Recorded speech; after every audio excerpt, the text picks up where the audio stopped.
situation. So let's talk about, so how do I, there we go.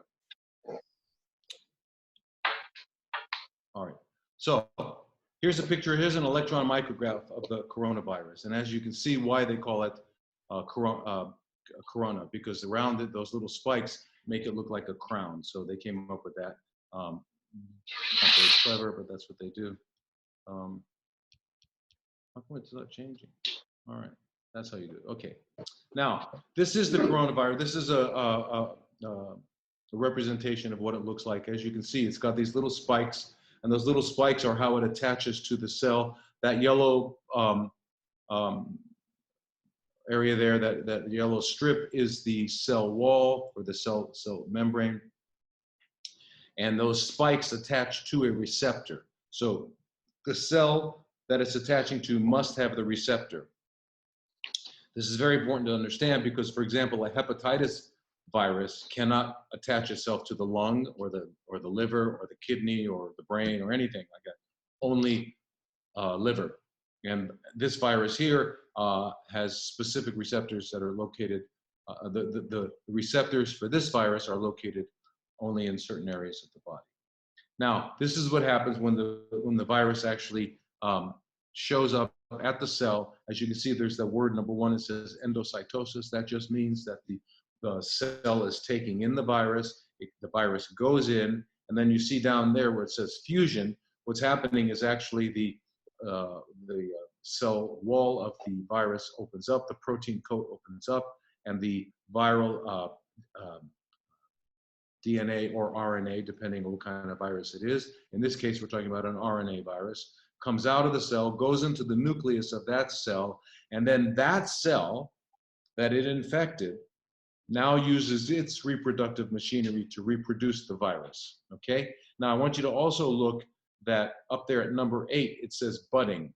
So what happens is, and we'll get more into this later, but these little spikes stick up from the cell membrane, and it's those spikes that are recognized by our immune system. So until this happens, when the virus just first gets in and it's just replicating, and it still hasn't sent out those spikes, the immune system won't recognize it. It'll just see one of its own cells and not do anything. Okay, so that's very important.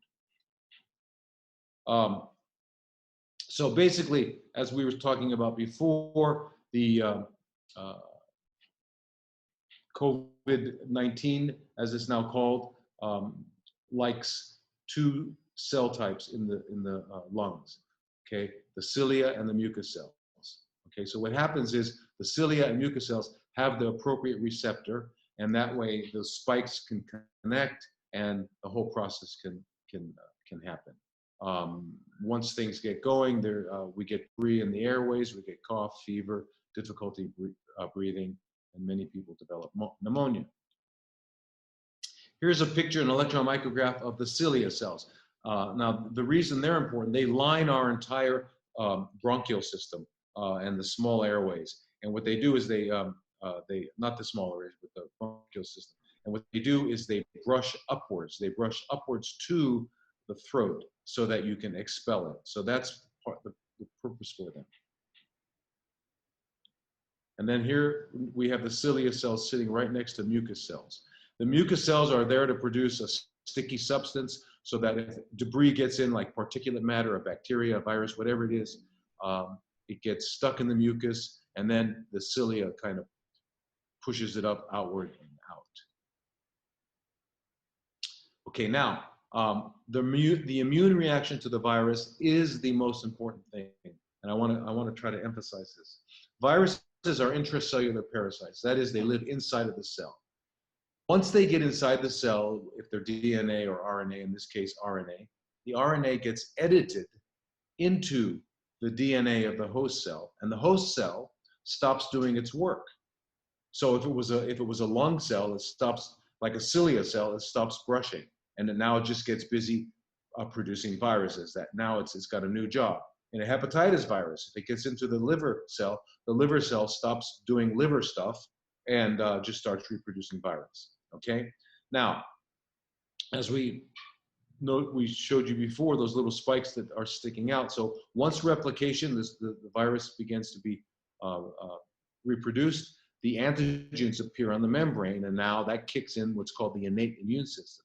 The immune system has two basic aspects. There's the innate and the acquired. And the innate is the first response. It's got many different cells that are involved in that, like natural killer cells, macrophages, things like that, neutrophils. They don't need any instruction. They just go right to the problem, and they start eating it and doing what they do with it. Okay, one of the an aspect of the immune system that's not talked about much by a lot of people is the interferon system. The interferons are chemical messengers that are reproduced that actually recruit other cells, and they also damage, and they do a lot of things. That's why the word interfere. It interferes with the whole process. It's part of the innate immune system. Okay.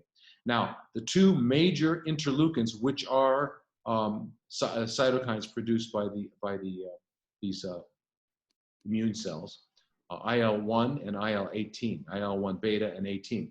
They are the mediators and responsible for much of the destruction that goes on in a lot of conditions, which are called diseases by the medical profession.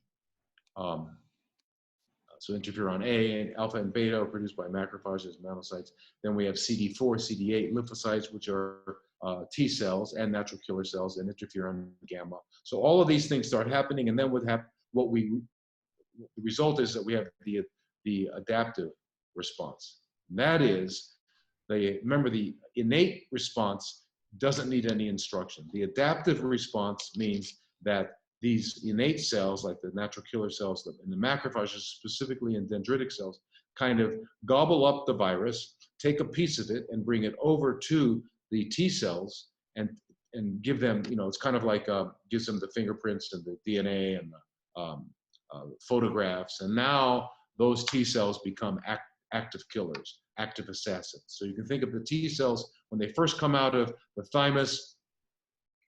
They're kind of like trained assassins, but they don't have a target. They need to have the macrophages and dendritic cells tell them about it. Once that happens, they're the big killers, and they end the process, okay? They will recognize a cell that's infected with the virus and eliminate it. Now, in a normal immune response, you develop an immune response to the cell that's infected, right? Because if you're going to develop an immune response to cells that are not infected, you're going to destroy healthy cells. So that's really not what we need to happen, okay? Unfortunately, what happens is this immune response gets hyperactive, and it starts spreading to healthy tissue and actually starts destroying normal cells as well, so normal lung cells as well. So when this happens, we're in stage 3 of this whole COVID response. And stage 3 is when you wind up with respiratory failure and pneumonia, and you can wind up also getting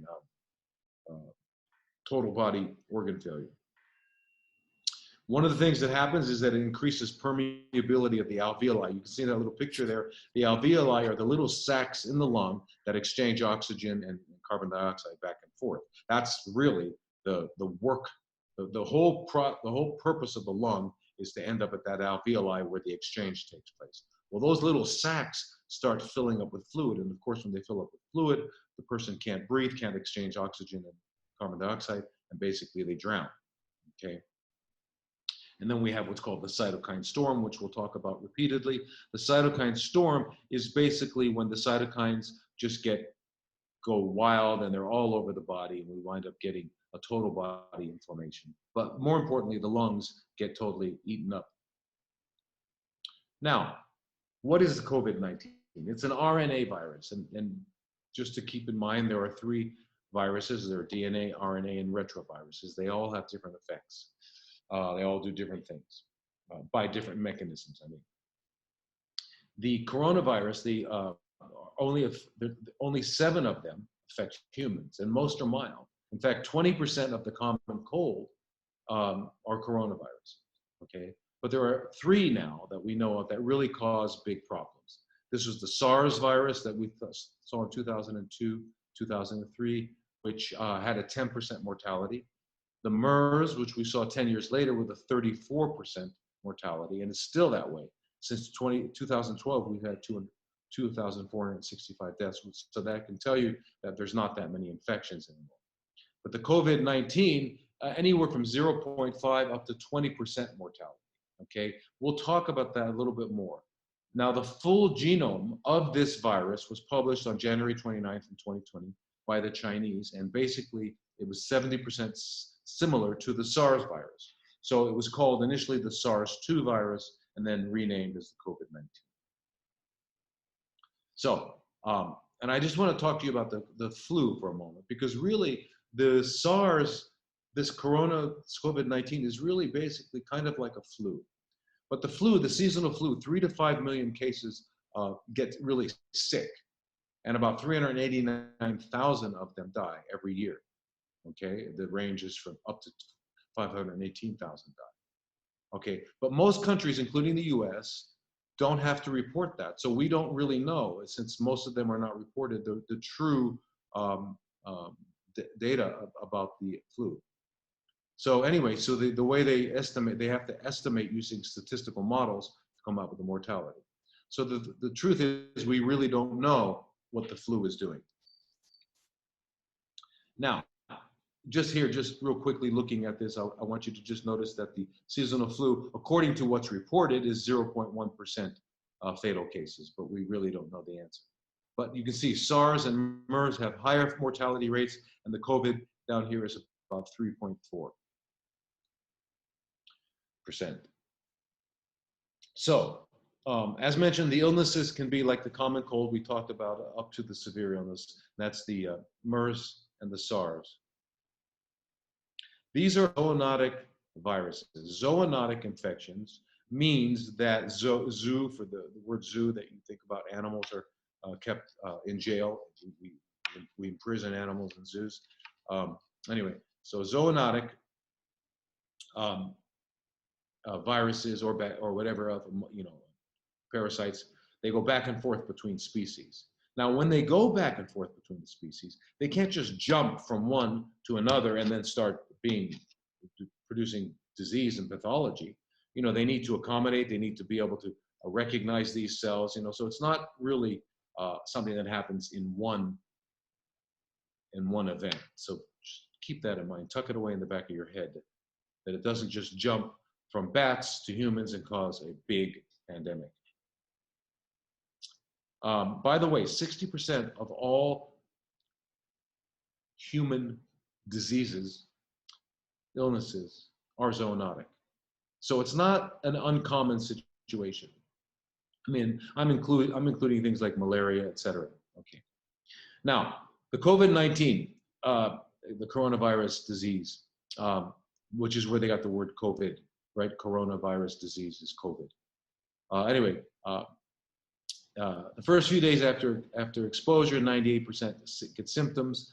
The top symptom is fever, and then dry cough. And then you can wind up with some of the flu seasons, like the flu symptoms like muscle aches and fatigue, shortness of breath, and then you can get the acute respiratory distress syndrome, which is, the lung failure and death. There's a male predominance, which should make you go, 78% are male. Anyway, so the official story, the official narrative is that it went from bats, somebody was eating bat soup, and it went into the human and went all around the world. Anyway, so the idea is that the bats were probably eaten by a pangolin. A pangolin are these very strange looking animals that are sold in Chinese markets. So are bats sold there. And then somehow it got to the humans because they ate the food, and then went from human to human transmission. Well, in 81% of the cases, symptoms are mild, okay? Most people don't even know they have it, okay? The other 19% get sick. 14% are severely ill. 4.7% are critically ill in the ICU, but only 3.4% are dying, okay? So the people that do die are the ones that have to go through the critical phase. You don't just go from having a mild condition to death. And we notice that most of the illnesses are age over 65, which we'll talk about in a moment too. So I just wanted to, here, I want to emphasize the 3 phases of the infection. As you know, the protein connects, the protein spike connects, goes into the cell, starts replicating. So that's the first phase, viral replication. Then the second phase is you get a hypersensitivity immune response. And the third phase is lung destruction. So the transmission of this virus is in respiratory droplets. You cough, or you sneeze, or something like that. Some strange fact is that some clusters of they were confirmed as having had it, had not been in contact with anyone who had it. Once you're exposed, it takes 7 days approximately to become infectious to others. Okay, now the onset of symptoms from the time you're exposed is an average of 5.2 days. It's gone as much as 12.5 days.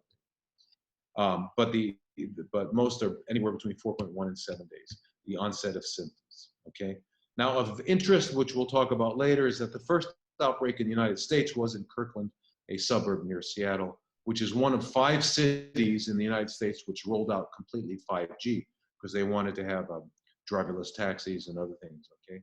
Anyway, the Evergreen Hospital there, which was taking the patients in, had the highest mortality rate we've seen. And that is 60% mortality. Just keep that in mind. Now, how do you diagnose this? Well, polymerase chain reaction, PCR, is the gold standard. It basically looks at the molecular details and can say, yes, this is it. And then the other way it's diagnosed, if you don't have PCR, because a lot of places up till now still can't get PCR. Some places here in Thailand you can't. I know in the US there's places you can't get it. And it's becoming more widespread now in the US, of course. But so the way the clinicians were having to diagnose this is with symptoms, fever and dry cough. If they get the dry cough, then it's a little more worrisome, okay? Now, as I may have pointed out earlier, I'm not sure if I did, but the receptors for the SARS and the COVID, are in the lung and the small intestines, okay? So if the person happens to have abdominal cramping and bloating before they get the fever, then it can turn out to be a more serious situation. So what do we do with labs? We do a simple CBC. I'm sure you had that done, where they look at your red cells and your white cells, and they kind of evaluate that. Your red cells is your hemoglobin, your white cells are your WBCs, white blood count. Usually it's low. And now if you have a viral infection, your lymphocytes, remember, they're the ones that are going to fight the virus. So they're usually high. But with COVID, we see that they're low. We get what's called a lymphopenia. Okay, that should give you a clue if someone comes in new with that, if you're a doctor, someone comes in new with that and they have a low white count and a low lymphocyte, that it could be the COVID-19. If they're coughing, we get a chest x-ray and we look for what are called infiltrates. That just means areas where it's getting white.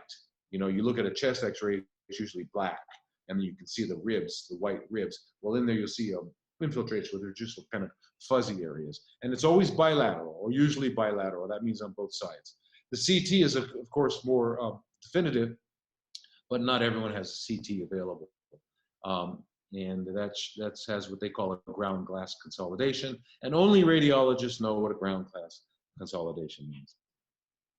Okay, so now, this is the governmental recommendations for preventing infection. What I want you to, oops, let's go back again. Take notice here is that the top one, it says hand washing with soap and water for at least 20 seconds. But you can use a 60% alcohol if there's no soap and water available. That means, notice, if it's not available, meaning that actually the soap and water are better. And that should be kept in mind. So when you wash, you really foam up. You do it for a minimum of 20, 30 seconds, 50, 60 seconds. And you get it real foamy. You make sure you get the fingertip, and then you rinse it off. And it's that rinse off that's going to get them. All these other things are common sense. You avoid contact with sick people. Don't get close to them. And if you're sick, stay home. Anyway, the point there I wanted to make was that soap and water is more effective than the alcohol. And I'll show you something even better than that. Now, it's called hypochlorous acid. Hypochlorous acid, a very mild acid, pH of 5 to 6, very mild. Okay, it was discovered in 1834 by Antoine Jerome Ballard. Um, it's also, I want you to understand, it's something, it's not a foreign substance. Our white blood cells produce them when they are in contact with the bacteria to destroy the bacteria, okay? The neutrophils, one of the part of the innate immune system, when they get there, they start producing hypochlorous acid, okay? Now, E. coli, when exposed to them, lose their viability in less than 0.1 seconds. And within 10 minutes, in 5 minutes, they're all gone, okay? And it has the same effect with viruses. This is all proven, many studies on it. So they did a study here where they, and this was back when, in 2015, where they took MERS, which is a coronavirus, they sprayed it on computers and desktops. Then they sprayed with 60% alcohol, and then they waited and they tested it, and they were still PCR positive, so it failed. Then they sprayed it with hypochlorous acid, and it was 100% effective, PCR negative. Okay, so you'll notice that in the next study here, what they're saying is the microbicidal effect with various organisms. They tested bacteria, funguses, and viruses, and they recommend that it be used in hospitals and food services. Okay. It's also been effective against all coronaviruses. So we have to understand that since it's been effective against all coronaviruses, it's most likely going to be effective against the COVID. So, and in fact, here was a test where they took the Corona 0C43, which is almost the same or is the same as the COVID-19. They sprayed it on, and then they used, they had the virus. Then they sprayed on the hypochlorous acid, and they waited 10 minutes, and 99.999% effective. Okay, that is much more effective and makes much more sense than alcohol, which really is not effective. That's very important because we're running around using alcohol. So another thing is that propolis, as you all know, propolis, or you may know that they take their own secretions, the sap, and they combine it, and they produce with beeswax, and they produce this sticky stuff that is called propolis. They use it to coat their hives, which is why beehives don't get invaded by bacteria or funguses or anything like that. The Greeks used it to treat abscesses. In Syria, they used it on wounds and tumors, and the Egyptians used it to embalm mummies. So if it's going to embalm a mummy, that is, prevent bacterial degradation of the corpse, probably pretty good. So it's been around a while. So here's what the findings show in this study here. Propolis stimulates antiviral immunity in the mucous membranes, okay, with the canine coronavirus. Okay, there is an active viral replication in the first 5 days after symptoms onset, and this prevents it. So if we want to prevent it from entering our body or causing a problem, because remember, it's in your throat, nose, for 5 days before it starts to go down into the lungs. So you have 5 days. If you're using the hypochlorous acid and propolis, it's gone. It will be gone, and it will never go down and proceed to becoming a worse infection. Okay? You only spray the propolis in the throat, but the hypochlorous acid you can spray in the eyes, the nose, and the throat. Okay? Now, once you have a dry cough, you know that the virus has gone down into the lungs. You still have 72% of in your throat. So you keep using this, okay? And you alternate hourly. During each hour you do a hypochlorous, and then later on you do the propolis. Okay, you alternate like that. Why? Because that 72% that are still in your throat are functional, kind of like a nursery. They're producing more and more and more. So what you want to do is keep eliminating that source. Okay. So remember, this virus can survive 72 hours on the table. So if someone sneezes or coughs. Okay. Inside the body, it's on surfaces. It'll be on the surface of the throat, the nose. It's on the surface for 5 days. Okay. Now, 5 days from the first onset of symptoms, you can treat it locally, like we were saying. So you can get a spray of each, and you spray it, and you alternate. Remember, the propolis enhances immunity.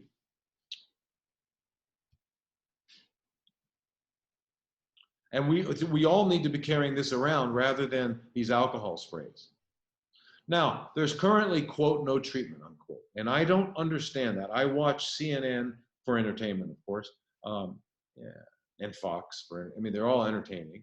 But they're saying there's no treatment. And Dr. Fauci, which is the most revered infectious disease guy in America, who's giving all the, is saying, no, we can't, there's no drugs, there's, yeah, chloroquine doesn't work, et cetera. Well, let's look at that. Anyway, unlike with bacteria, you use antibiotics and the antibiotic actually kills the bacteria. With viruses, you can't kill them. The reason you can't kill them is because they're not alive.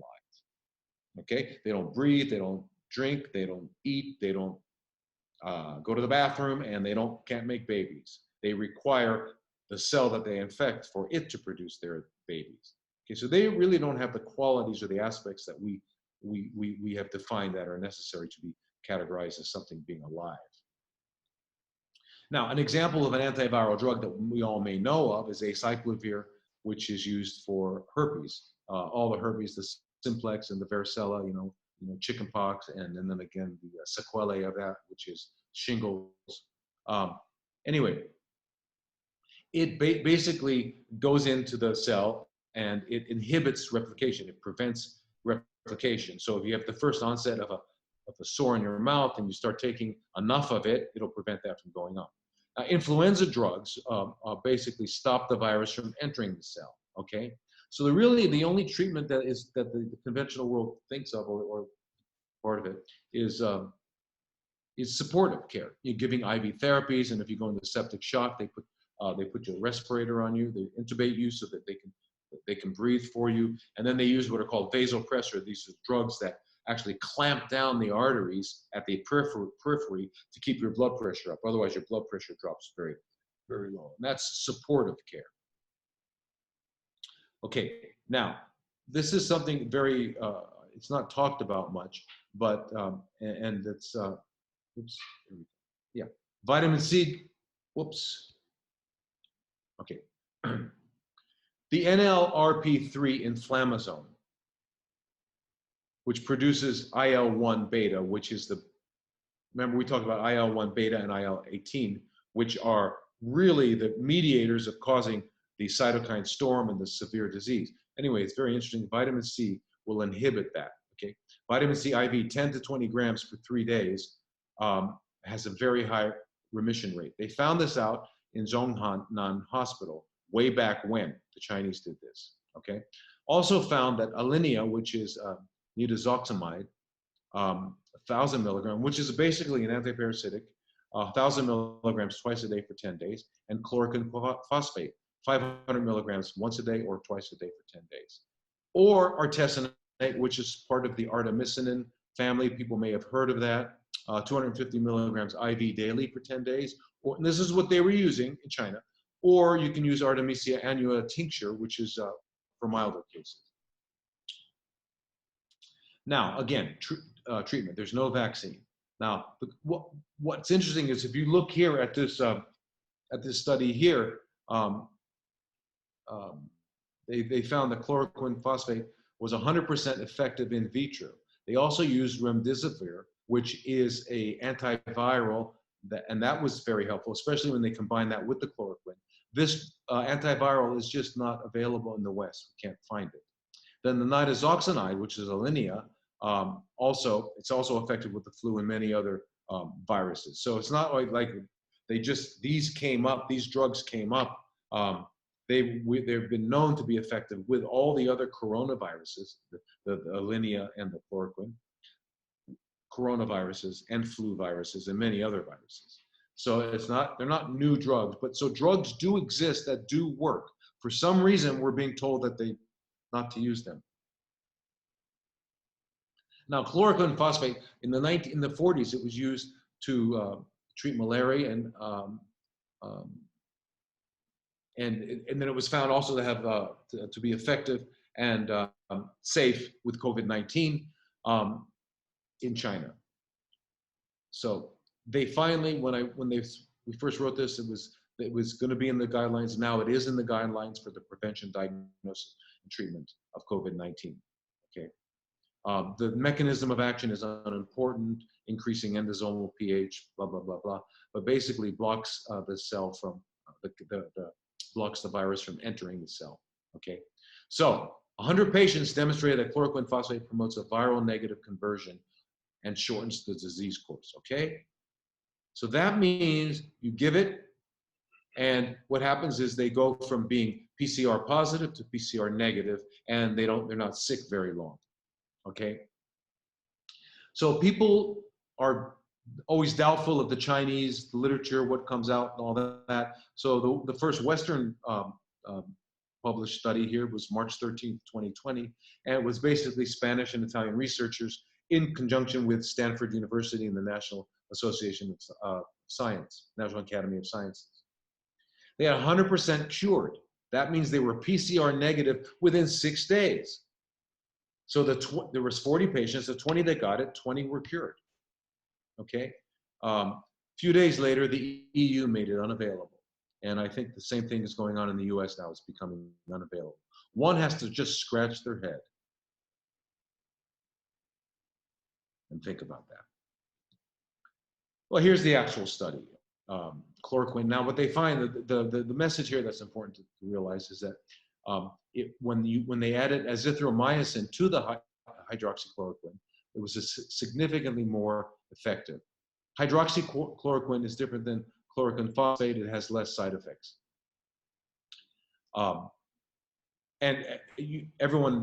Many people may have heard of azithromycin. It's also called Zithromax, and it's a brand name. And there's a Z-Pack where you take 2 the first day and then 1 each day for 4 days. It's used for lower respiratory. So you got a bronchitis or something like that, and you go to a doctor, he'll probably give you this, and it gets rid of most. It's good for gram-positive organisms, bacteria.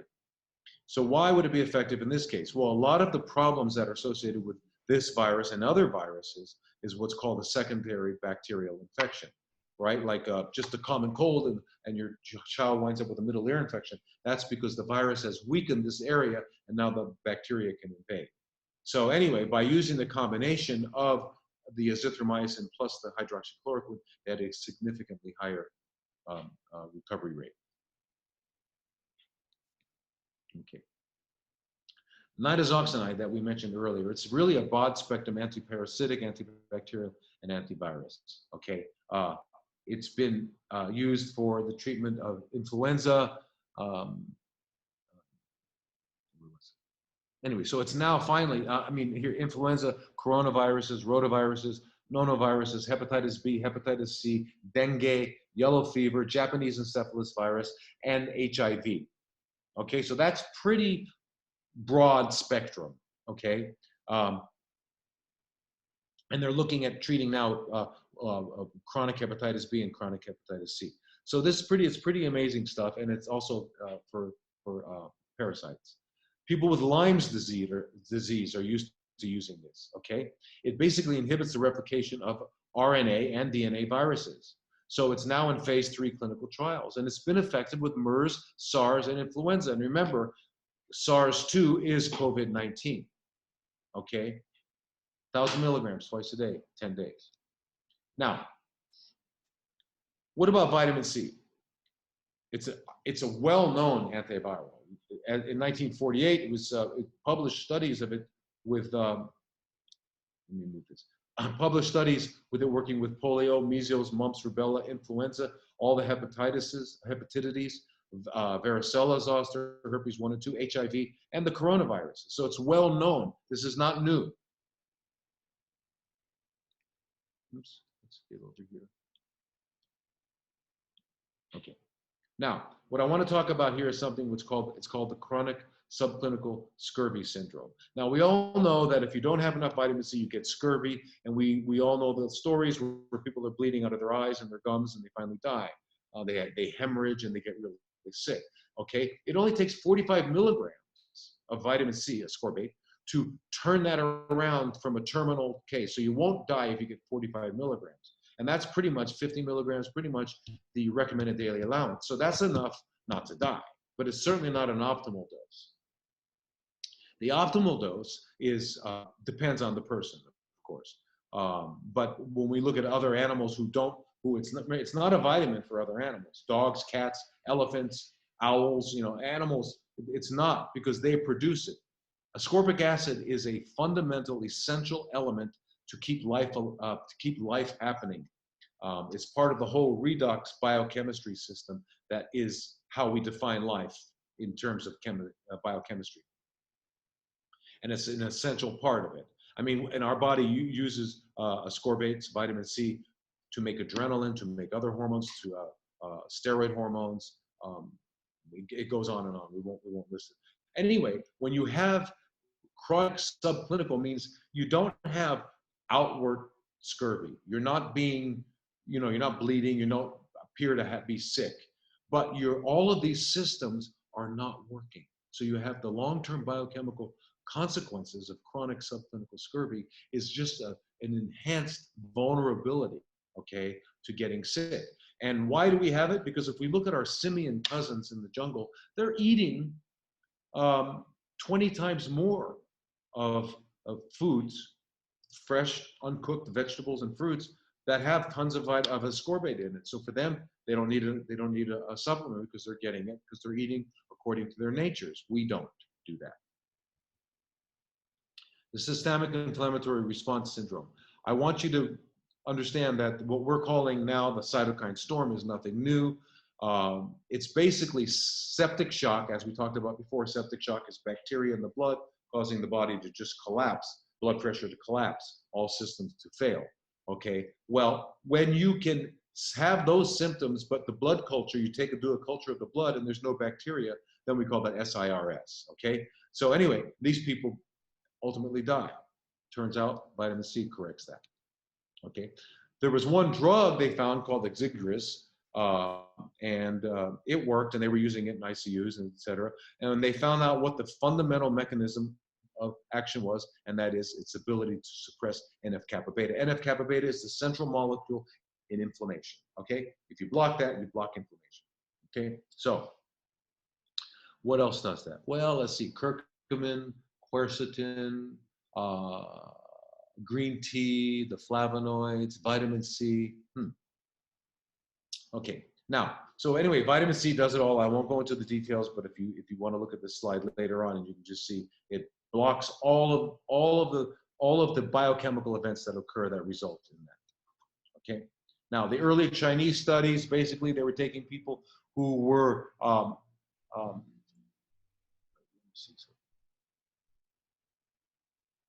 excuse me one second. Okay. Okay.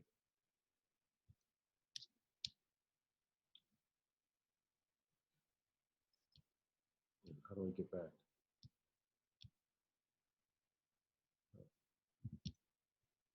Let's see, how do I get back to where I was?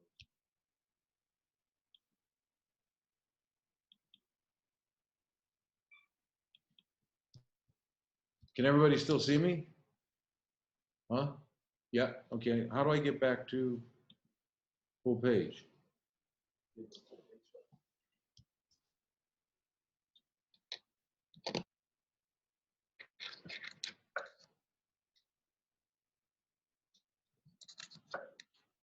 How do I get back to full page?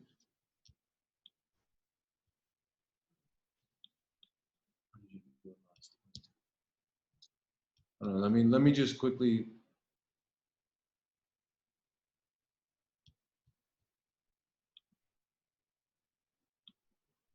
You try F5. There it is. Yeah, you're good. No, but this is the wrong one.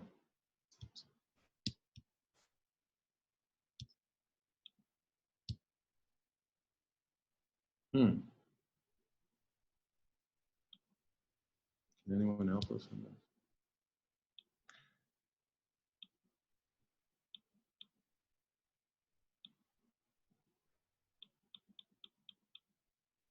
Are you seeing this? Yeah. Okay. Yes. So let me go back. I'm sorry I messed this up. I just wanted to check on my my battery there. Okay.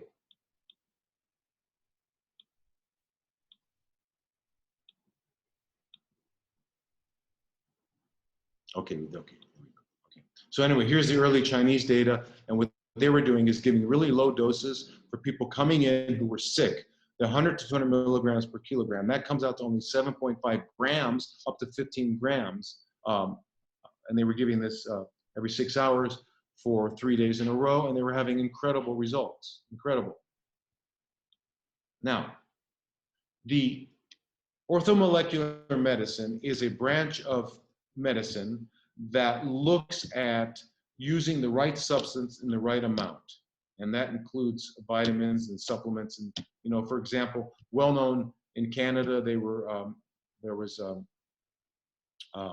psychiatrist, a very well-known psychiatrist, is using a certain amounts of the B vitamins, B12 and B1 in schizophrenia. So the right amount of a vitamin is, so that's orthomolecular. Anyway, in the orthomolecular news in January 26, they said the coronavirus pandemic can be dramatically slowed or even ended with immediate widespread use of high doses of vitamin C. And we've known this for decades. Okay, so what they're saying is that vitamin C can also be used. I mean, it's very important. So right now we don't have drugs, according to the mainstream narrative. We don't have drugs. So while we're waiting, you can use the vitamin C. And I'm going to tell you how to take it orally and how to take it IV a little later. But you can use it. And then when you get the drugs, you can still use it. So I just want you to know that right now, in the situation you're in, it's not hopeless, and we don't have to, everyone has to be afraid.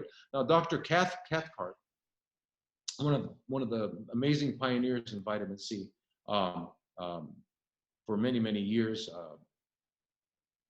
said that I have not seen any flu yet that was not cured or markedly ameliorated by massive doses of vitamin C. And this is repeated over and over and over again. Okay, now this is for the vitamin C infusion for the treatment of severe COVID-infected pneumonia. So as we know, the cytokine surge, as we discussed about, is activated, and the neutrophils accumulate in the lung, and they destroy the alveolar capillaries. Remember those little sacs in the lung? Well, those little sacs in the lung have capillaries feeding them with blood. Anyway, it destroys those. Anyway, it shows that vitamin C can prevent that. Okay, so vitamin C is not just to treat someone in late stages, it also is preventative. You can prevent, so if you have it in your throat or you have an early infection, it actually will prevent it from going any further. It helps to eliminate alveolar fluid by preventing the activation of an accumulation of neutrophils, okay? So that water that goes in there that we talked about before, where you actually drown, goes away, okay? Or it's prevented from happening. Anyway, it's just pretty amazing. Now, the anti-inflammatory actions of vitamin C. I won't go through all of these, but look, NF-kappa beta, IL-2, IL-8, tumor necrosis factor alpha, all these things are decreased by vitamin C. This is known. This is not a guess. There's peer-reviewed studies. It's in science journals. Okay, how does it modulate the immune system? It increases natural killer cell proliferation. Remember, those are the first guys on the scene, along with the macrophages and the innate response. It increases dendritic cell activity. Remember what they are? They're the ones that take a piece of the virus and show it to the T cells so that they can now be activated. It promotes T cell Th1 differentiation, which is the condition you want. Increases CD8 effector cells, increases effector memory cells, so that once you have this immunity, it'll be remembered. What about its antiviral? Well, direct viral cytotoxicity. It inactivates the virus. It inhibits the DNA activity, suppresses replication, inhibits assembly. I mean, what? If there was a drug that did all of this, it would be $1 trillion seller. So, vitamin C and the 10 minutes. No. SARS and MERS. Vitamin C and the COVID. Okay. This is what happens with the COVID. All these things. It increases IL-10, decreases, it does all these. Remember I said it decreases absolute lymphocytes when we do the CBC at the beginning. All those things are reversed by vitamin C. Okay. Now, China's doing a trial. They started in February, it will end in September. But I just recently saw Dr. Peng had posted, did actually a YouTube showing that so far the results are incredible. Anyway, the people had to be over 18 years old. They had to be at the last stage of the infection. They had to be being treated in the ICU, and all they got were like 24 grams a day for 7 days in the straight. That's it, which we know is really not enough. So if you were giving it the right way, this really would become a non-issue. Okay. Now the Japanese already know this. They've known it for a long time. That's what they have. What's called the Japanese College of Intravenous Therapy. They already recommend for flu, herpes, common cold, rubella, mumps, 12.5 grams up to 25 grams, depending on the situation. Anyway, so it exists. And then what they say is they give this once or twice a day for 2 to 5 continuous days. This is already part of the system there. Now, the same group says that that patients with acute viral infection show, when they do their blood test, vitamin C levels are low and they have increased free radicals and cellular dysfunction. Okay, so you give vitamin C, you're going to reverse that. Okay, what I want to point out here is that in the red, research and experience has shown that the therapeutic goal of reaching peak plasma concentrations is 350 to 400 milligrams per deciliter. That's what we want in cancer as well. We want to get those levels of ascorbate in the plasma, okay, not the whole blood, but in the plasma, okay? They went up as far as doubled that, up to 780 milligrams per deciliter with no side effects. So this is safe. This is safe. Dr. Cheng in Shanghai, early and sufficient large doses of IV vitamin C. Vitamin C is not only prototypical antioxidant, but also involved virus killing. Anyway, he says, since ARDS, which is the lung destruction, is the final leading cause, the final common pathway to death, and this vitamin C changes around, he's saying is that we therefore call for a worldwide discussion and debate on this topic. Okay, South Korea, what they did was they gave all of the staff were taking it orally, and if they got a fever, they gave them 30 grams IV. And what they said, some people got better after about 2 days, but most had symptoms go away after 1 injection. This is Korea. Okay. Now, Dr. Cheng again here, who's the leader of the epidemic medical support team in China, again says the same thing. We got to start talking about this. We got to get it out there. So anyway, on February 20th, they took another 4 patients who came in who were on their way to being dead, reversed it, and they left the hospital. Okay. Now, I just want to show you this study just because they used hydrocortisone, vitamin C, and thiamine, which is one of the B vitamins, in septic shock. Now, what's interesting to me is they only use 6 grams of vitamin C 4 times a day, okay? So what is that? 24 grams. That's all they used. And the conclusion was the combination of vitamin C, thiamine, and hydrocortisone reduces vasopressor requirements. In other words, remember I talked about those drugs they give to where they have to, because your blood pressure is dropping and you're going to die, and they have to keep your blood pressure up. These really are terrible drugs. One is called Levofed. When I was a resident working in the ICUs, one of the sayings we said was, leave them dead with Levofed, because you block the arteries to keep the blood pressure up, but you're blocking the arteries all over, so the body just winds up getting no blood flow and dying. It's terrible, terrible drugs. Anyway, by using just that small amount of vitamin C, thiamine, and hydrocortisone, they reduce the requirements of that. That's major, should be investigated further. I want to show this one too, that there was 167 adults in 7 different centers, okay, where they got 50 milligrams per kilogram. And what they found that there's a remarkable reduction in 28-day all-cause mortality rate among patients receiving vitamin C. That is 29% in the treatment group died and 46% in the placebo group. Again, they weren't using the right doses, and they only did it for 4 days. I don't know why, but anyway, the point is, this is published in American literature, and the other one was published in American literature. So they know, they're looking at it, but I don't know why they give suboptimal doses. I don't understand it, but they do. But even in suboptimal doses, we're seeing incredible stuff, okay? Why isn't we not seeing it? Because it's actively suppressed. The World Health Organization actually met with Google and Facebook and told them that all this is called fake news. We cannot talk about it, okay? It's called promoting false information. So if you put it on Facebook, it'll be taken down and stuff like that. So anyway, that's why most people don't know about it. And that's why people say, well, God, if this was true, then why wouldn't we know about it? Okay. Now, another important part of the whole pathology of this condition is that furins are little substance proteins that are in the membrane of our cells. Okay. Now, what happens is COVID-19 is basically not yet able to cause problems. It's in a pre-activated form. It's when it connects to the cell, the furins activate it and let it get in. Okay, so without the furin trigger, then the whole cytokine storm can't happen and you can't get really sick. Well, this anti-furin strategy is not known. It's been used in HIV. There happens to be a drug, an andrographic paniculata, blocks the activation, leading to the cytokine storm. If you can get this one dropper forward 6 times a day, gets rid of it. Downregulates those furins. A couple other really important things. Remember we talked about the virus sending up these little spikes up into the cell, into the membrane there?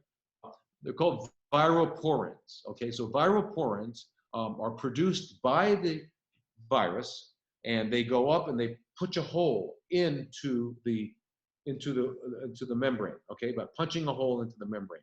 What happens is now calcium can come in. And the reason they punch a hole is so that the baby viruses that were made can get out. Because imagine if the baby viruses were made and they stayed in there, they're not going to cause any harm. They have to get out of the cell. So these viroporins allow them out of the cell. So once they get out, calcium comes in. Calcium then, when it comes in, activates the NLRP3 and then the IL-1, which we talked about beta before, which is causing the cytokine storm. Okay, so that's what needs to happen. So if you can actually block these viroporins, you can block the whole thing from happening. Okay. The calcium going in also activates the nitric oxide enzyme system, leading to peroxynitrates and hydroxyl, which destroys cells. Guess what else does it? Wi-Fi. Wi-Fi, actually, we now know that Wi-Fi paralyzes the voltage-gated calcium channels. Okay, and what happens is calcium flies in. So therefore, part of treatment is to have Wi-Fi hygiene. I'll talk about that more in a second. So here we go. The vitamin C inhibits the activation of the NLRP3 inflammasome by scavenging the mitochondria. So I just want you to see that we're not making this up. So vitamin C actually blocks that. And the important thing to notice is that the vitamin C inhibits the NLRP3 again, which is going to stimulate the IL-1 beta and cause the whole cytokine storm thing. This inhibits that.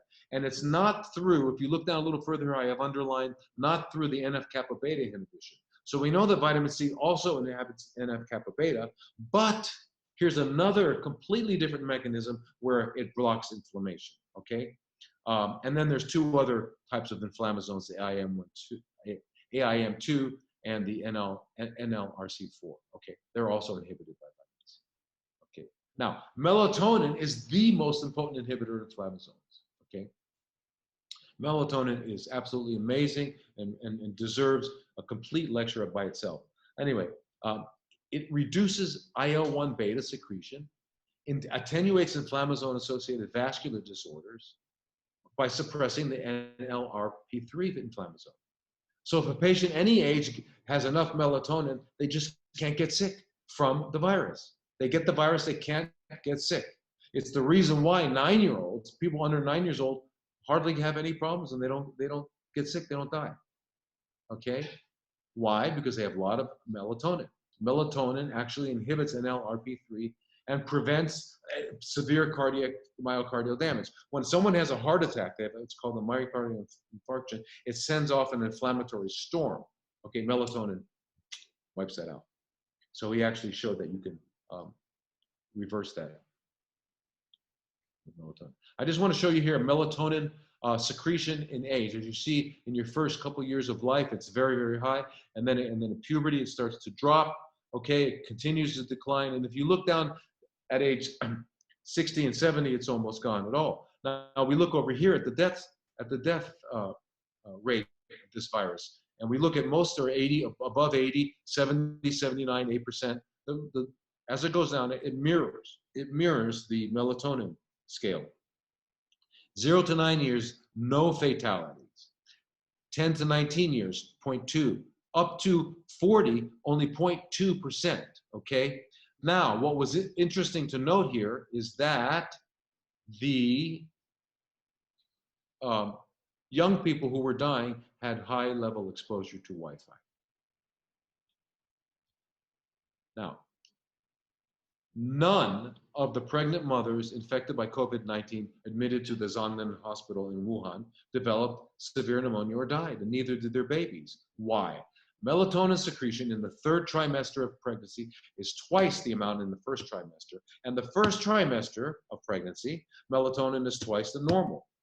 Okay? Wi-Fi happens to be the most potent inhibitor of melatonin production. Okay? Now, very important to notice here too is nitric oxide, which you need to understand is in cells, outside of cells. It does all sorts of things. It's very necessary for functioning in a variety of different ways. But what I want to point out here is that it's also, it inhibits NLRP3, okay, nitric oxide. And they found out that is in the nasal passages, it's a defense, it helps defend against sinusitis and chronic infections, okay? So newborns have very high amounts of nitric oxide in their paranasal sinuses. So in addition to vitamin C doing the other things it does, it increases nitric oxide. So another thing that you can do without any training is humming. Humming means making a noise, vibrating as you exhale. As you exhale. So look over here on the left, you see that the nasal nitric oxide produced in parts per billion on quiet exhalation was very, very low. On humming, it went up. Okay? So Dr. Klinghardt and I got a lot of this information from Dr. Klinghardt. He's a brilliant guy. But he's had many of his chronic sinusitis patients do humming. So while you're in your car and you're driving, you just, and he got a lot of chronic sinusitis patients to actually no longer have sinusitis. Very important. So humming. Okay. Now let's get back to the EMF for a minute and the voltage calcium channel block.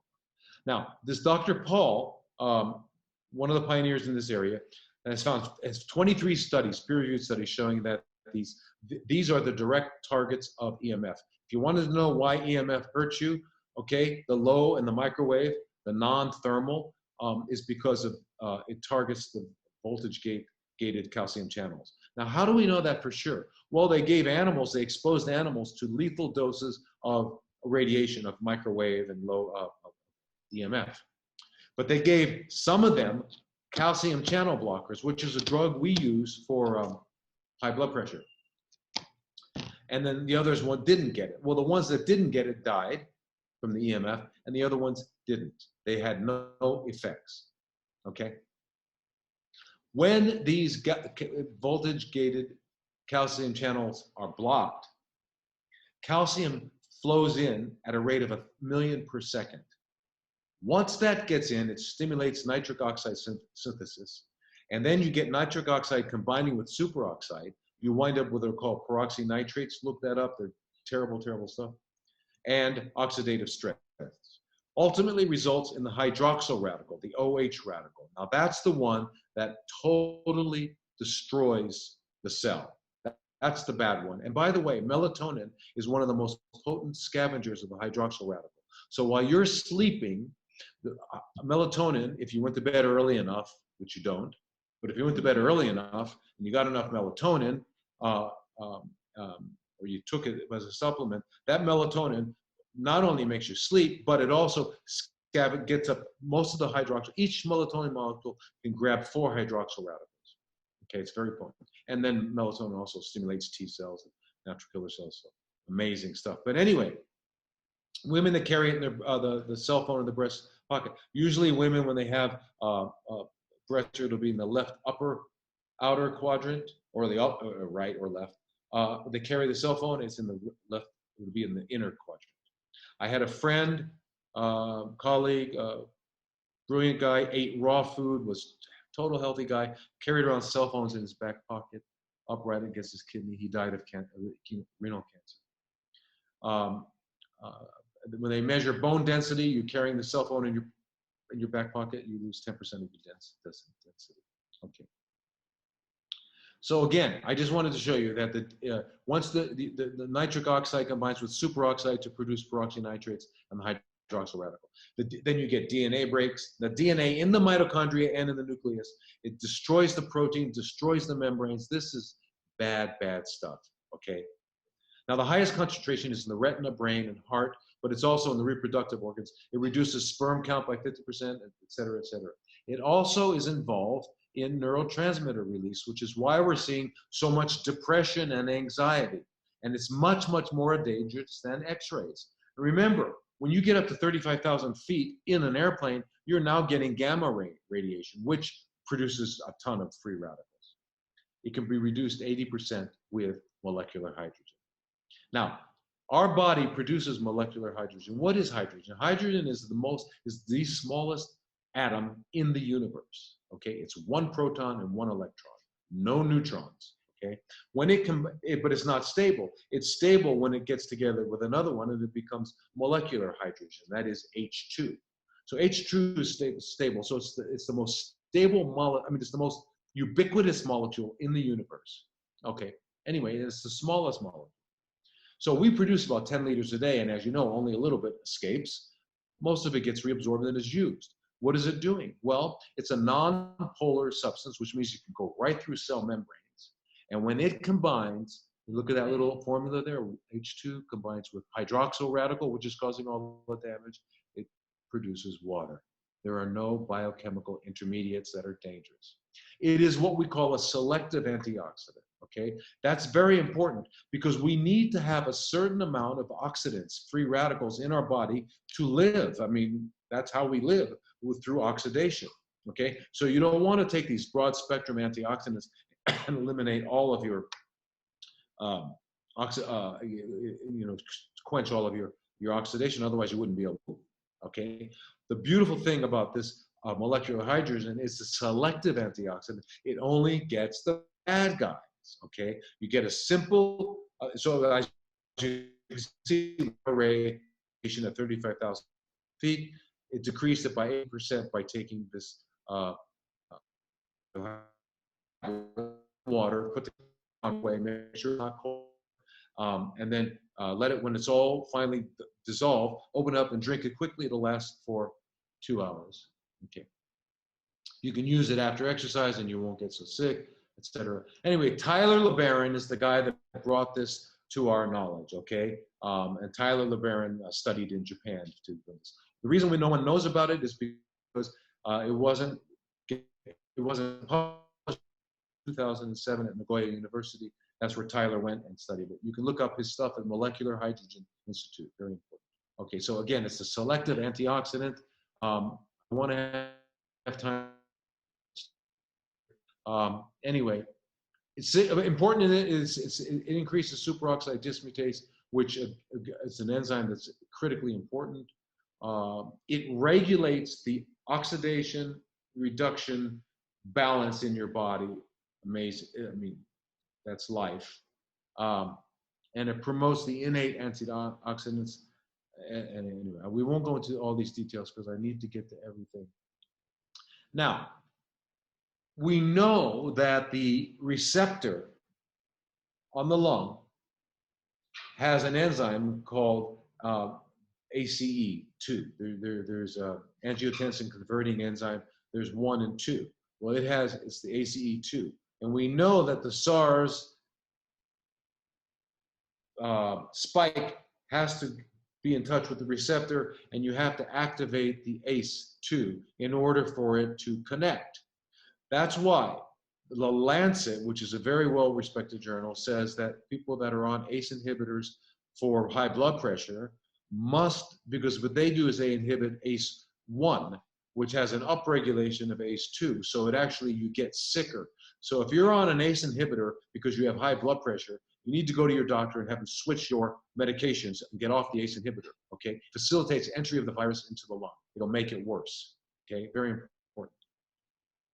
Now, vitamin D, now remember, all coronaviruses attach to the cell via the ACE2 enzyme, okay? Vitamin D reduces that enzyme, turns it off. You have enough vitamin D, the virus cannot attach and cannot hurt you. So adequate vitamin D levels in the blood prevents attachment. Something you might know. You're not going to find this on the news. Okay, and here's a study that was actually done. As you can see, calcitrol treatment inhibited the effects of the lipopolysaccharide and ACE, medical jargon. But anyway, calcitrol is vitamin D. And they basically showed that this worked. So it's not, again, somebody's idea. This was in 2017. Okay, so this is vitamin D.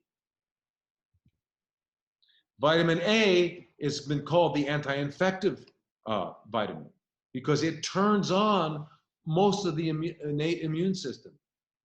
Vitamin A deficient measles goes on to pneumonia, they get sick, et cetera, et cetera, et cetera. There's a lot of data. You need to look this stuff up. Don't ever believe me or anyone. Okay, please don't believe people. You have to understand that most people that are talking are selling you something. Okay, you have to understand that. The only thing I ever sell is the truth. And I want, but more than that, I want to sell you skepticism and don't believe it. Okay, and just consider that whatever you're being told is probably not the truth.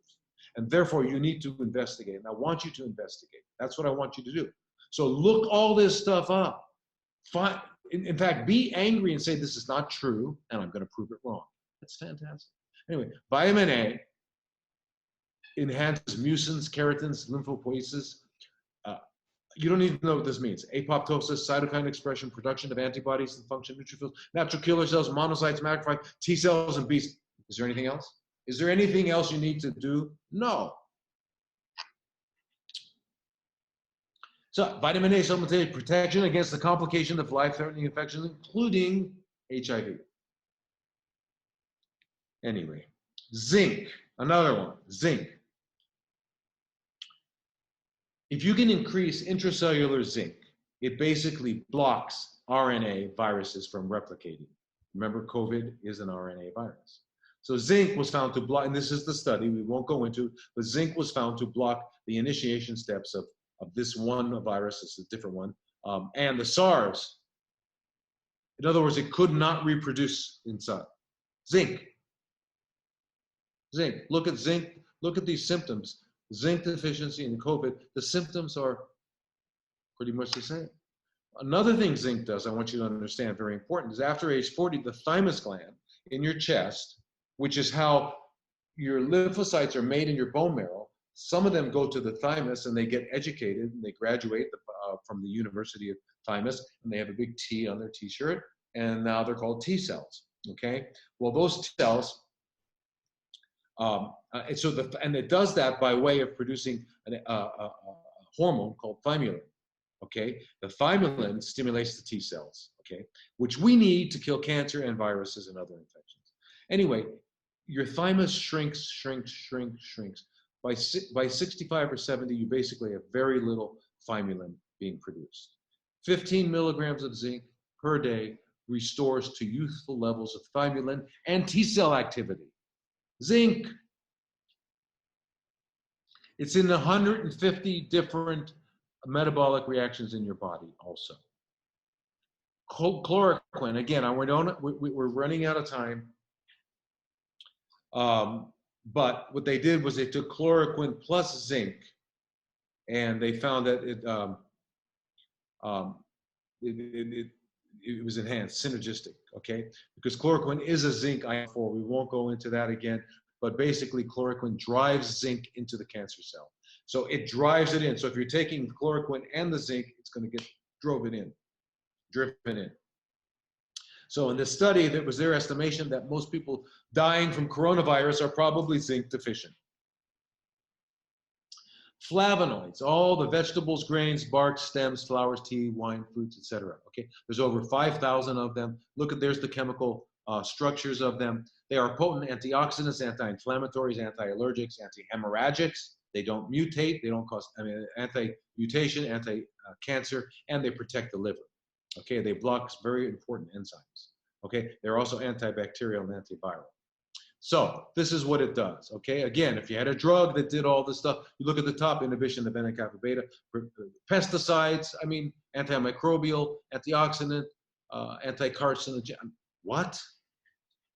See, nature's pharmacy far superior to our pharmacies. I'm sorry if there's any pharmacists listening, but anyway.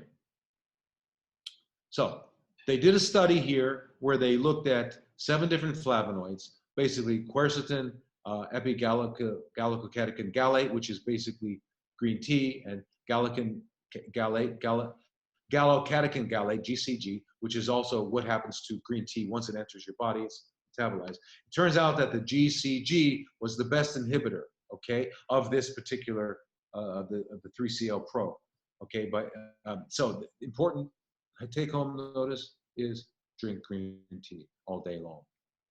Okay. Melatonin. Now, this, if you are sick, you need it more than just at night.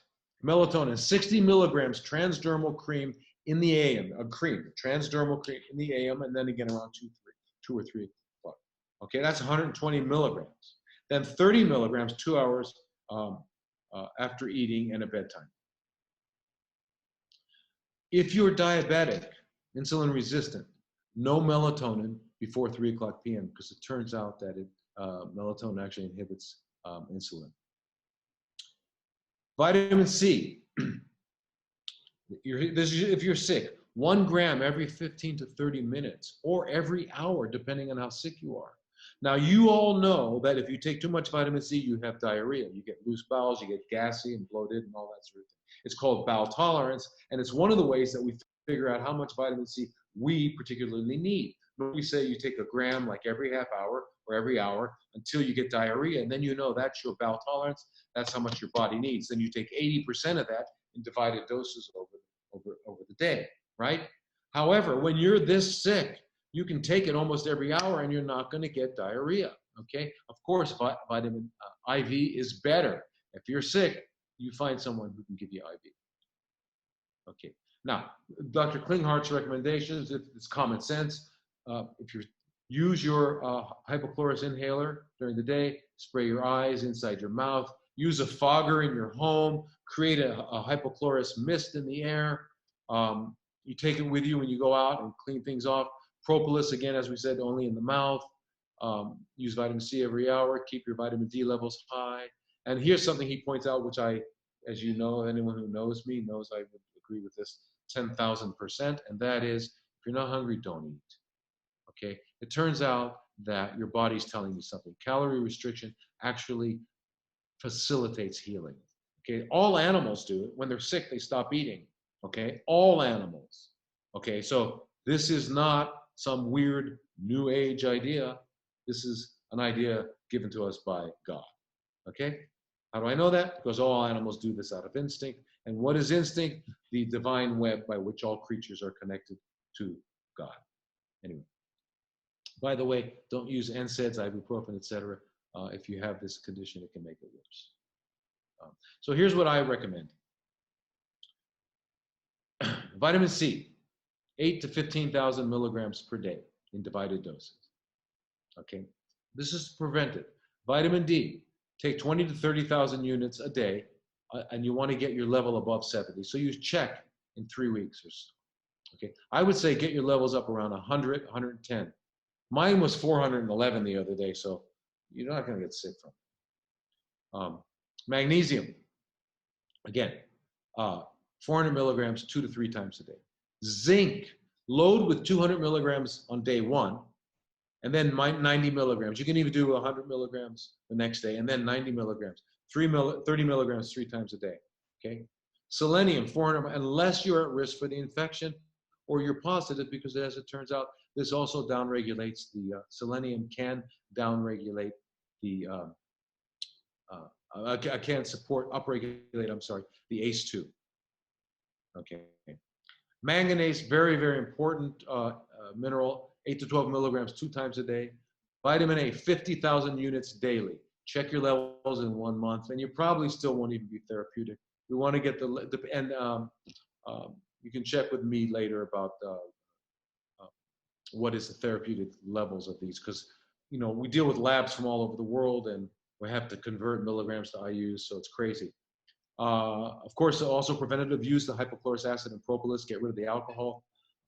Molecular hydrogen every 2 to 3 hours while awake. Okay, molecular hydrogen every 2 to 3 hours while awake. Okay, drink fresh brewed organic green tea, several cups a day, and drink at least 3 liters of fluid. A lot of people don't like the taste of water, which is strange since water has no taste, but they don't like the taste of water. So make fresh organic vegetable juice. Drink 3 liters of that a day. That's totally, maybe even better, because it's mostly water anyway. Now, consider this if you're at risk. Get the chloroquine phosphate, 500 milligrams once or twice a day. The nitazoxanide, as we said, 1,000 milligrams twice a day, once or twice a day. If we're talking about, if you think you're at risk. Vitamin C, 25 grams IV 3 times a week, followed by ALA 300 and B. Ozone 10 pass, if you have a 10 pass machine around, you know a doctor that does, twice per week. Okay, have your immune system evaluated by someone who knows what they're doing, looking at natural killer cell function, looking at your lymphocyte subset. They can understand it. They can tell you the condition of your immune system so you don't have to guess. Okay, and if you're older, it's probably going to be in trouble. Okay, so that way, so you need to find somebody who knows what they're doing in this area. And sadly enough, there are very few. It's just tragic. And I'm talking about even the alternative guys. So what you've got to be is what I've decided to be, and that is the alternative to the alternative. But anyway, consider this stuff. Now, lifestyle. Latest, you should go to bed 9 o'clock p.m. Use sleep hygiene, and we can talk about that. Turning off everything 30 minutes first, doing a mind enema, writing stuff down, write out everything you did today, everything you're supposed to do tomorrow, everything you're gonna do by next week. Basically, unload your mind on paper and pencil, turn off the computers, don't put it into your notes on your iPhone. Write it out with a pen, okay? Make lists, so you unload your mind, so when you go to bed, you have to sleep with it. Make the room cool, put an eye mask there, take melatonin, go to sleep. Also, do an enema, salt water in the AM every morning, unless you already have greater than 3 bowel movements per day. But so if you have less than 3 bowel movements a day, you need to do an enema every morning, okay? Now you're going to be waking up, you're going to bed at 9, you'll be waking up around 4. So you'll meditate, read, and exercise before the day starts, okay? You need to do all those things. Eat no more than twice a day with 18 hours between your last meal and your first meal. Very important, okay? Stop eating 4 to 5 hours before you go to sleep. So that's going to pretty much help you figure out your day. Eat organic whole foods with 70% minimum of uncooked food, okay? 40% of what you eat or 50% of what you eat should be healthy fats, which are seeds, nuts, avocados, coconut oil, things like that. You make seed smoothies, nut butters, seed butters. It's delicious, fantastic stuff. Okay. Take hydrochloric acid 15 minutes before meals if you're over 40 or if you're sick. Digestive enzymes after each meal.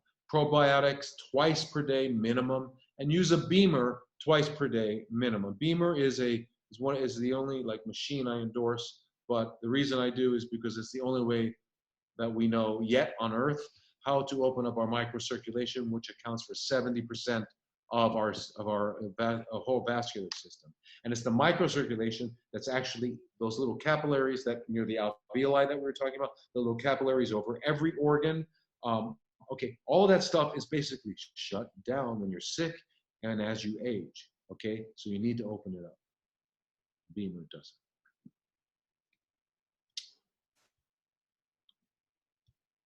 What's this? Okay, EMF hygiene.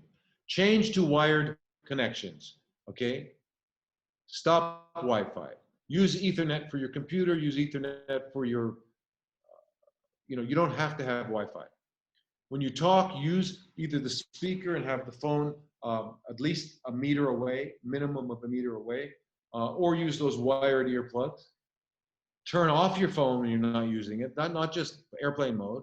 Airplane mode, you can still get Wi-Fi, right? So turn off your phone.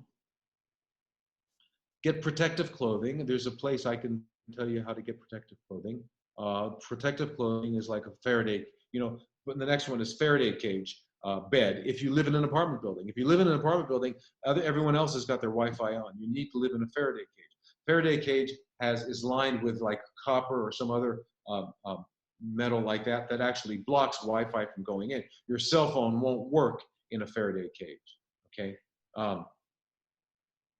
But protective clothing, including gloves for handling the phone. I got this weird thing with my finger, so I'm not doing that. Go outside, connect with nature, go to parks. If you live in the city, go to parks, if not, and stand 40 to 60 minutes per day barefoot. You need to ground out, you need to reconnect. We also know that our frontal lobe is disengaged and we go into alpha when we're in nature. We need to go in nature. Because the reason we're in trouble is because look at what we're facing right now. It's because we violate natural laws. Okay, now if you're sick and you have been PCR positive, vitamin C, 50 grams IV daily for 7 to 10 days. Then you can taper to a couple times a week. ALA and B complex sequentially IV after the C. Artesunate 10 milligrams per kilogram IV twice a week. Chloroquine phosphate 500 milligrams twice a day for 10 days. Alinea 1,000 milligrams twice a day for 10 days. Supplements, like I said, no selenium. The supplement list that we talked about, the lifestyle that we talked about. Oral and IV hydration necessary. People get dehydrated when they're sick. And then EMF hygiene that we just talked about. If you're sick, and then you really don't have to worry about it. You'll get better.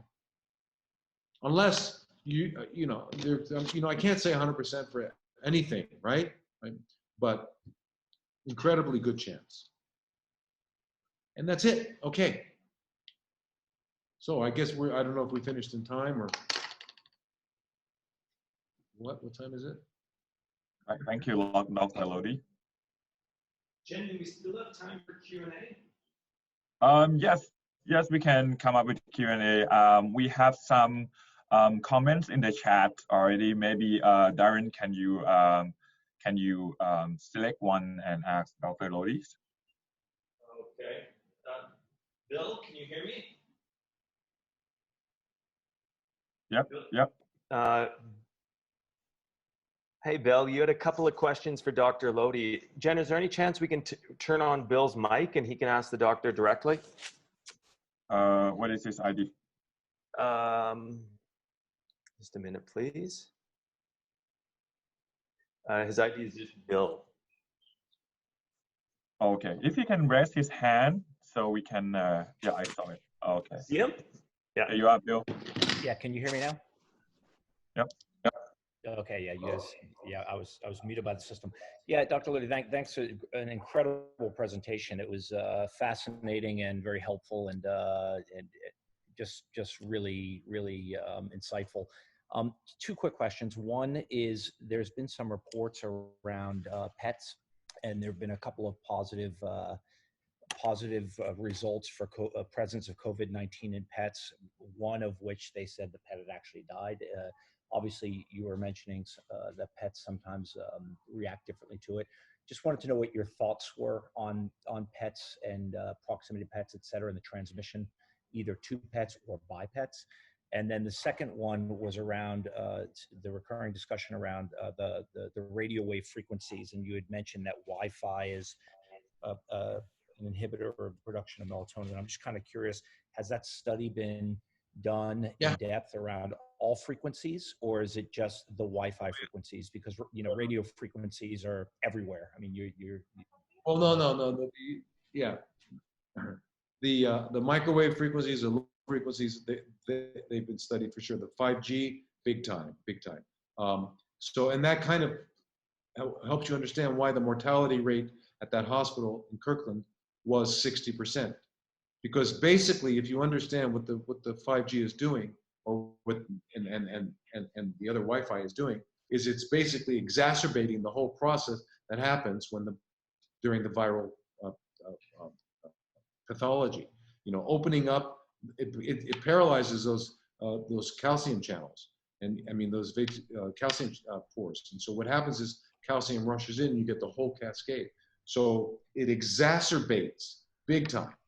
And in fact, you can get the same exact symptoms from just the EMF that we're calling this virus. And that's another whole topic. Regarding animals, I mean, where was that? Where was that? I mean, I remember I admonished you not to believe this stuff. Don't believe it. I mean, okay, so tell me couple animals where?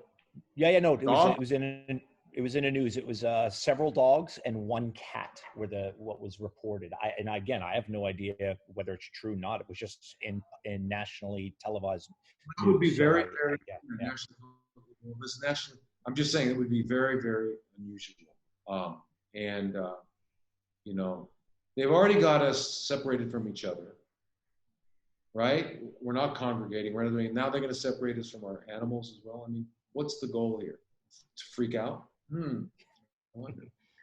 Anyway, so I would question it. So the answer to that is I wouldn't worry about it. I'm not going to get rid of my cat at all. The only one in danger from my relationship with my cat is my cat. Not yeah, me. I was more considering it more so for those of us that have pets. Was there the possibility that we might be transmitting it to our pets more so than getting it from our pets? Oh, I see. But no, I wouldn't worry about it. Because you remember, I mean, what I alluded to, I didn't really get into it, but I alluded to the fact that it doesn't jump from one species to another and immediately be able to cause a pandemic. You know, that's not how it works. Once it goes from one species to another, that means there's some similarities on the receptors in the cells, and it'll go in there, and it needs to mutate. It needs to go through multiple generations to be able to develop a real pathological presence in that new organism. If you don't go zero pandemic, this can't happen. It's not a natural, it doesn't exist. You've got to go, there's step-by-step thing. So anyway, don't worry about it. If you give it to your dog or your cat, if they have some similar receptors, it won't affect them. It might affect, you know, generations later. So it's not a worry. I wouldn't worry. Okay, but I'd love to. I'm going to look that up now. See what kind of stuff they're coming out with, because they're good at that. Any other questions? Caroline, can we get you to put up your... Caroline, may we have you put up your hand, please? And we'll...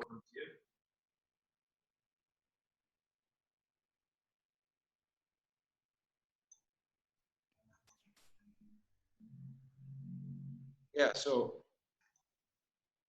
I see some questions here written down. Should I answer those?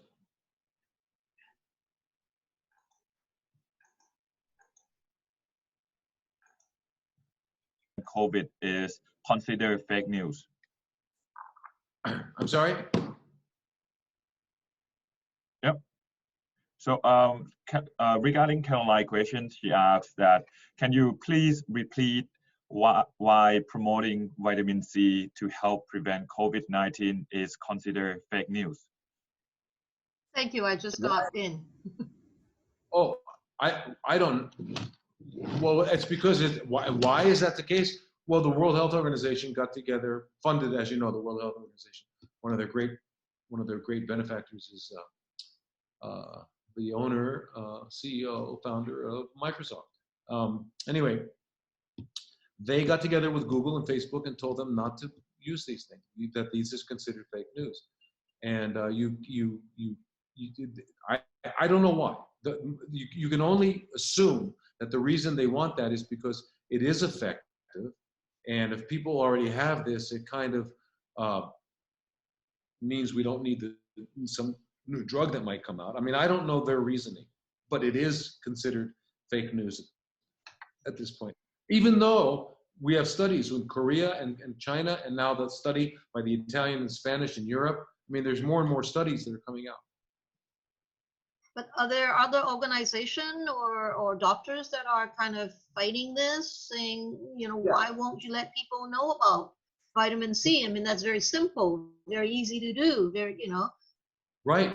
Well, you remember the one slide on the orthomolecular society.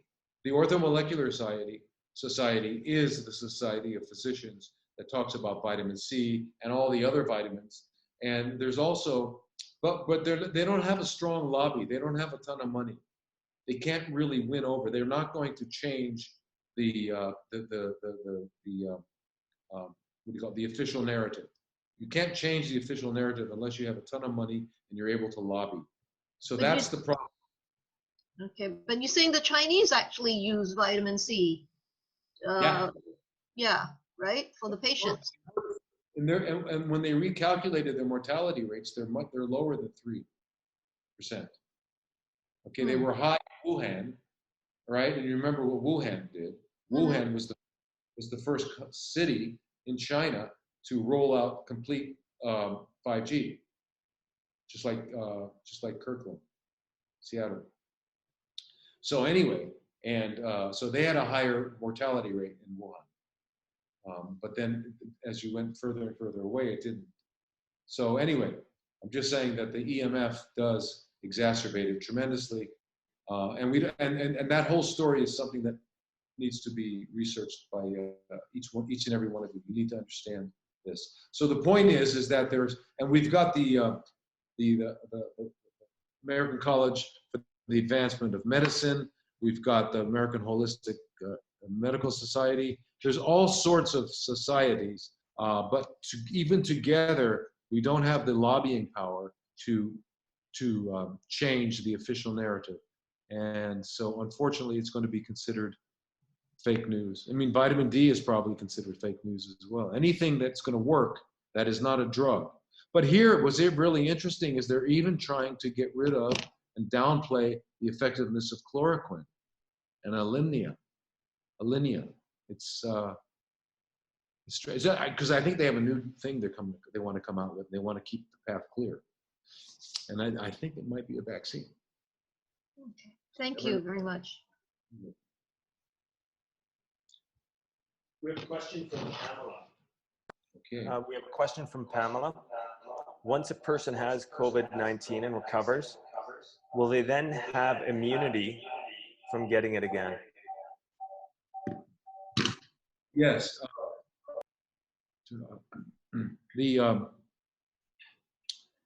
As I said, remember we talked about the immune response, and finally you teach the T cells what to do.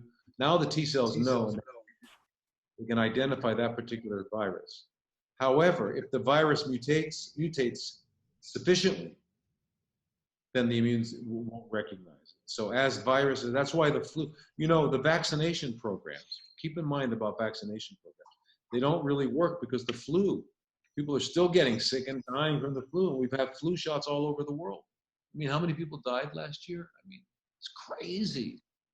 It's crazy. So vaccines don't work. So beware when they come out with vaccines, because, if they work, that'd be great.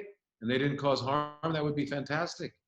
But anyway, because it mutates. So by the time the vaccine comes out, it's good for the one that just ended.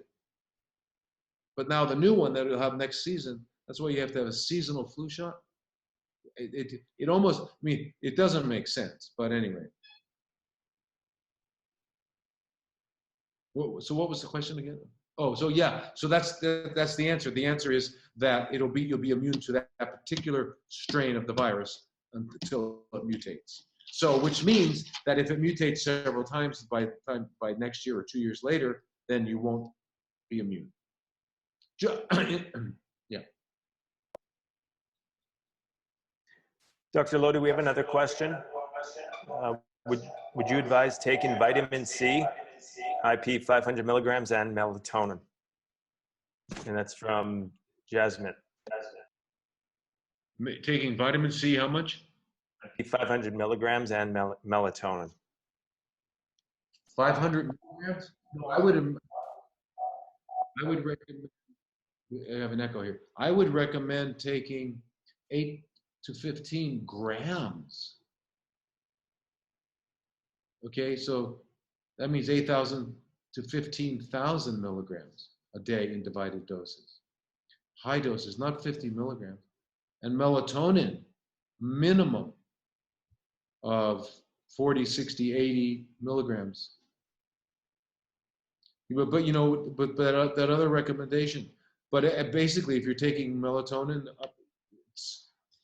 remember how important it is. It's really important. Remember the women in the hospital, the pregnant women and the children and the babies did not go on to get, even though they got infected, did not go on to get severe pathology because of the high melatonin levels in their blood. So I would take more melatonin, I would take more, and I would take more vitamin C, and I would take vitamin D and vitamin A and all of those things.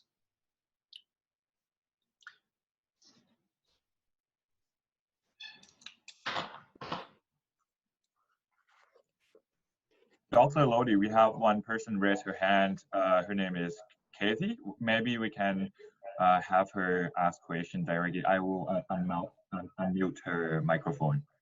Kathy? Hi, great presentation, loved it. I'm very curious because I'm hearing a lot of different things about the actual testing. It's just looking at RNA, but there's many, many different coronaviruses. I mean, is this testing really detecting COVID-19? And Dr. Thomas Cohen says that the RNA could be a result of toxicity from 5G. Exactly.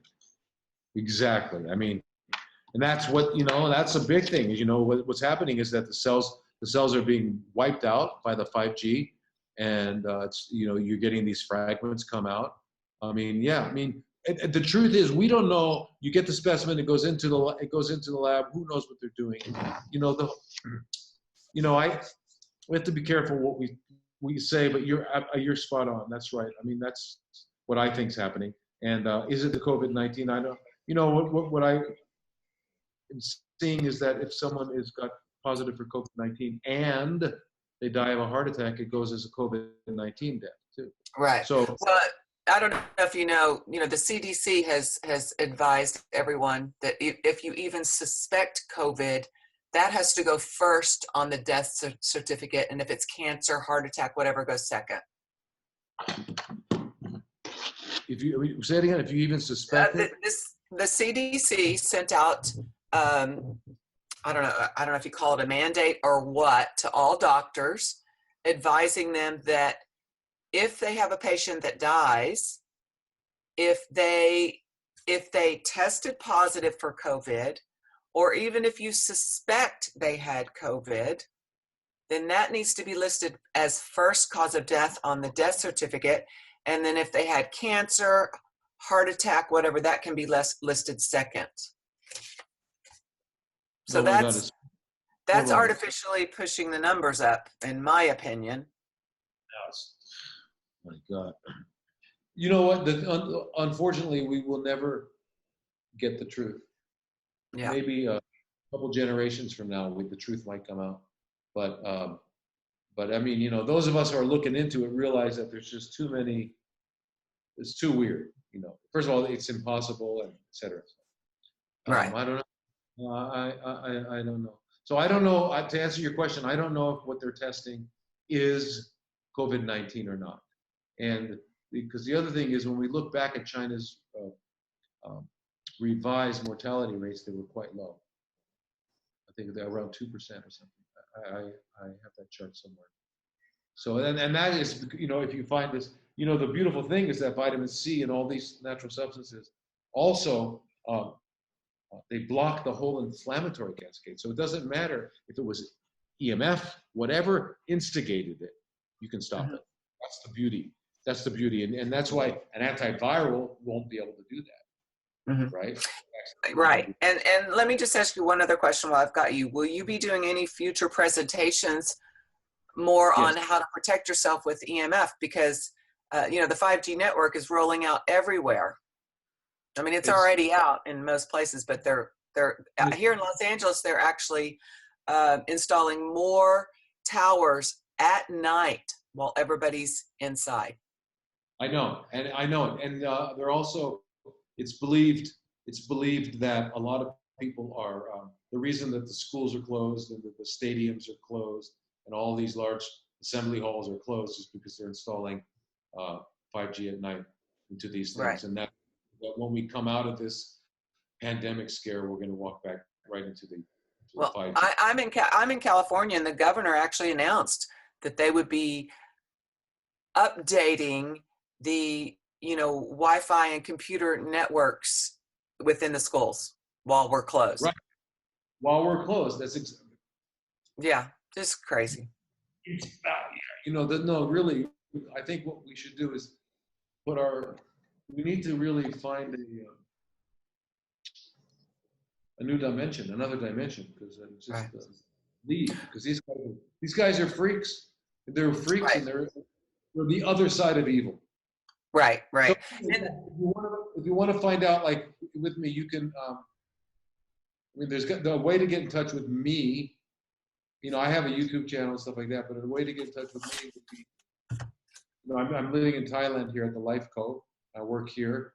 I have an Oasis of Healing, which is where we started. It's in Arizona, right near you in California. And they'll always know where I am and what I'm doing. That's where I started my integrated oncology practice, and Dr. Goodyear's there, a fantastic guy. So anyway, there you can find me there, and then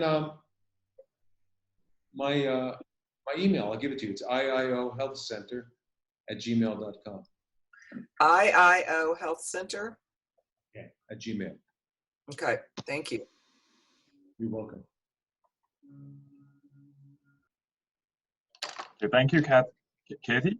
So maybe Yes. we have one more round of the questions, and then we can wrap this up. Okay.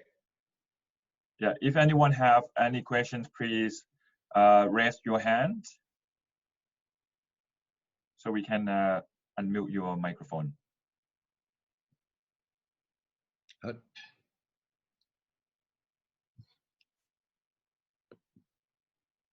Anyone have any questions? Or maybe we can have like, I saw one question from Julie. So she asked that, is it okay to take the vitamin all at the same times, or do you need to take the vitamins at separate time throughout the day? Oh, okay. Well, yeah, good question. The vitamin C and the minerals that we talked about, the zinc, selenium, manganese, those are water soluble, so you take them several times a day. And I told you on that list, we can hopefully give that list to people. But the fat soluble, which is the A and the D, you just take once a day with meals, because you wanted to. Because with meals you're gonna have fats and oils. It'll help for the digestion. The other ones, as I said, the C and the minerals, you'll take throughout the day. Send them the slideshow. Huh? We can send the slideshow to everybody. You want me to? The PDF. Okay. But yeah. We will. If you want. Okay, we can help circulate these presentations to all participants. So we might have one more question from Peru. So so I will unmute her right now, and she can ask. Hi. Hello. Yes, Peru. Yes. Hello. Hello, Dr. Lodi. Hello. I'm in India right now, and the situation is not that serious here. But what do you suggest for Indians to prevent the disease? Well, really the same thing for everybody. If you have access to those vitamins, those supplements I talked about, even taking, people are taking hydroxychloroquine 400 milligrams once a day as a prophylaxis to prevent it. But again, the vitamin C, remember, if you have enough vitamin D, it can't enter the cell. If you have enough vitamin A, the innate immune system is stimulated. So that means the healthy cell next to the one that's being invaded will not be affected. And if you have the minerals and you have those the vitamin C, you just really, it's almost impossible to get sick from this. So I would say go back to that list and get what you can in India. Now, I know there's a lot of things available in India. I know that India is actually much more open-minded than many other countries, right? Yes. Yeah. So we'll send you that list of stuff. Okay, and then you can get that. But remember, vitamin C, vitamin A, vitamin D, and different minerals: magnesium, manganese, selenium, zinc, melatonin. Big deal. Melatonin is a big deal. Yes. Thank you so much. Oh, no, lifestyle. The stuff. Don't forget all that stuff.